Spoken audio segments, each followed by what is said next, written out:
Hello friends, welcome back to our channel. അപ്പോൾ ഞാനിന്ന് share ചെയ്യുന്നത് തമിഴ്നാട്ടിൽ ഭയങ്കര പോപ്പുലർ ആയിട്ടുള്ള ഒരു വെൺപൊങ്കലിൻ്റെ റെസിപ്പിയാണ് കേട്ടോ. ഇതിനാവശ്യമുള്ള സാധനങ്ങൾ എന്തൊക്കെയാണെന്ന് നോക്കാം. പച്ചരി, ഇത് ചെറുവയറ്റും പരിപ്പ്, കായപ്പൊടി, പിന്നെ പച്ചമുളക്, ഇഞ്ചി ചെറുതായിട്ട് നുറുക്കിയത്, പിന്നെ കുറച്ച് കറിവേപ്പില, പിന്നെ ഇത് താളിക്കാനുള്ള ജീരകവും കുരുമുളകുമാണ് കേട്ടോ. അപ്പം ഞാൻ ഈ പച്ചരി 2 ഗ്ലാസ് പച്ചരി എടുക്കുന്നുണ്ട് ഈ ഗ്ലാസ്സിന്. അതിനായിട്ട് ഒരു 3/4 ഗ്ലാസോളം ചെറുവയറ്റും പരിപ്പും കൂടി എടുക്കുന്നുണ്ട്. അത് നന്നായിട്ടൊന്ന് ജസ്റ്റ് ഒന്ന് വറുത്തെടുക്കുകയാണ് കേട്ടോ, ലോ ഫ്ലെയിമിൽ. പിന്നെ ജസ്റ്റ് ഒന്ന് വറുത്തതിന് ശേഷം നന്നായിട്ടൊന്ന് വാഷ് ചെയ്യുകയാണ്. പെട്ടെന്ന് റെഡിയാക്കി എടുക്കാം കേട്ടോ നമുക്ക് ഈ ഒരു റെസിപ്പി. അപ്പം ഞാനിത് ജസ്റ്റ് ഒന്ന് വാഷ് ചെയ്തെടുക്കുന്നുണ്ട്. എന്നിട്ട് മാറ്റി വെച്ചിട്ട് നെയ്യിലാണിത് ചെയ്യുന്നത്. നെയ്യ് ഒഴിച്ചിട്ട് അതിലേക്ക് കുറച്ച് കായപ്പൊടി ഇട്ട് കൊടുക്കുന്നുണ്ട്. ജസ്റ്റ് ഉരുക്കിയതിന് ശേഷം ഇതിലേക്ക് കുറച്ച് കായപ്പൊടി ഇട്ട് കൊടുക്കുന്നുണ്ട്.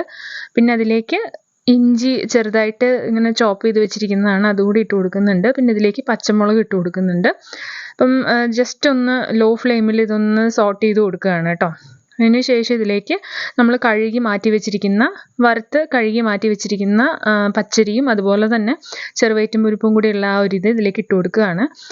പിന്നെ ഞാൻ വെള്ളം ഒഴിക്കുന്നത്, നമ്മളെടുത്ത ഗ്ലാസ്സിന് 10 ഗ്ലാസ് വെള്ളമാണ് കേട്ടോ ഞാൻ ഒഴിക്കുന്നത്. ഈ ഗ്ലാസ്സിന് 1 ഗ്ലാസ് അരിയാണ് എടുത്തിരിക്കുന്നതെന്നുണ്ടെങ്കിൽ 5 ഗ്ലാസ് വെള്ളം ഒഴിച്ചാൽ മതി. ഞാനിപ്പോൾ 2 ഗ്ലാസ് അരി എടുത്തിരിക്കുന്നത് കൊണ്ട് 10 ഗ്ലാസ് വെള്ളം ഒഴിച്ചിട്ട് ആവശ്യത്തിന് ഉപ്പും ചേർത്ത് അടച്ച് വെക്കുകയാണ്. ലോ ഫ്ലെയിമിൽ ഒരു 5 വിസിലാണ് കേട്ടോ. വെള്ളം ഇത്തിരി വേണം, എന്താണെന്ന് വെച്ചാൽ ഇതിൻ്റെ ഒരു ടെക്സ്ചർ കുറച്ച് നന്നായിട്ട് വെന്ത് കുഴഞ്ഞ ആ ഒരു ടെക്സ്ചറാണ്. പിന്നെ ആ സമയം കൊണ്ട് നമുക്ക് താളിച്ച് വെക്കാം സാധനങ്ങൾ. ആദ്യം നെയ്യ് ഒഴിച്ചിട്ട് അതിലേക്ക് കുറച്ച് കുരുമുളകും ജീരകവും കറിവേപ്പിലയും പിന്നെ വറ്റൽമുളകും ഇട്ട് കൊടുക്കുന്നുണ്ട്. അപ്പോഴത്തേക്കും നമ്മുടെ പൊങ്കൽ ഓൾമോസ്റ്റ് റെഡി ആയിട്ടുണ്ട്. കണ്ടോ, ഇത് നന്നായിട്ട് ഇങ്ങനെ വെന്ത് കുഴയണം കേട്ടോ.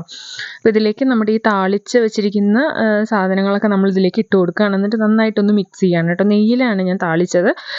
അതിനുശേഷം ജസ്റ്റ് ഒരു ഫ്ലേവർ ഒന്ന് എൻഹാൻസ് ചെയ്യാനായിട്ട് നമുക്ക് 1 സ്പൂൺ നെയ്യ് കൂടി ഇതിലേക്ക് ഇട്ട് കൊടുക്കാം കേട്ടോ. അത് ഓപ്ഷണലാണ്, വേണമെങ്കിൽ മതി. ഇത് സാമ്പാറിൻ്റെയും അതുപോലെ തന്നെ തേങ്ങ ചട്നിയുടെ ഒക്കെ കൂടെ നല്ല കോമ്പിനേഷനാണ് കേട്ടോ.